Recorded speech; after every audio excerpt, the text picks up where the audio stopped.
গণেশ রহস্য একটা অত্যন্ত সুন্দর তত্ত্ব বা নলেজ। গণেশজির সম্পূর্ণ শরীরটাই আমাদেরকে গূঢ়তম নলেজ দেয়।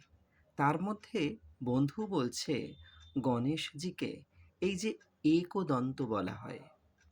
আমরা দেখি ওনার একটা দাঁত ভাঙা আর একটা দাঁত গোটা।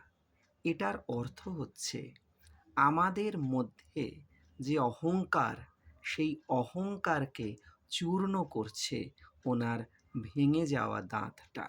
এবং একই সঙ্গে আমাদের মধ্যে যে ডুয়ালিটি আছে, একটা দ্বৈত সত্তা, এটা ভালো এটা মন্দ, এ ভালো এ মন্দ, এই যে সব সময় একটা তাড়না আমাদের মধ্যে প্লে করে, সেইটাকে বিনাশ করার প্রতীক হচ্ছে এই দাঁত ভাঙা অংশটা।